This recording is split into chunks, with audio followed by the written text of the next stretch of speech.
नमस्कार मंडळी, आजच्या व्हिडिओमध्ये तुमचं स्वागत आहे। आज आपण बनवणार आहोत चटपटा मटार।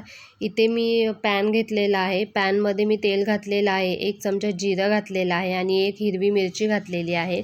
त्यानंतर मी इथे धुतलेले 1 वाटी मटार घातलेले आहेत, त्यांना चांगलं मिक्स करून घेतलेलं आहे आणि 5 ते 7 मिनिटासाठी झाकण ठेवलेलं आहे। झाकण काढून त्याच्यामध्ये मी चवीनुसार मीठ घातलेलं आहे आणि मीडियम साईजचे बटाटे कापून घातलेले आहेत, हळद घातली आणि चांगलं मिक्स करून परत 5 मिनिटासाठी झाकण ठेवलेलं आहे। झाकण काढून त्यांना चांगलं मिक्स करून त्याच्यामध्ये अर्धा वाटी पाणी घातलेलं आहे। त्यानंतर परत झाकण मारून 10 मिनिटानंतर उघडून मस्तपैकी शिजलेले आहेत बटाटे आणि मटार। आणि चला तर मग चटपटीत खाण्यासाठी तयार झालेले आहेत मटार। तर इथे मी सर्व केलेला आहे, त्याच्यावरती चाट मसाला घातलेला आहे। तर तुम्ही पण नक्की करून बघा आणि व्हिडिओ आवडला असल्यास लाईक शेअर सबस्क्राईब नक्की करा। धन्यवाद।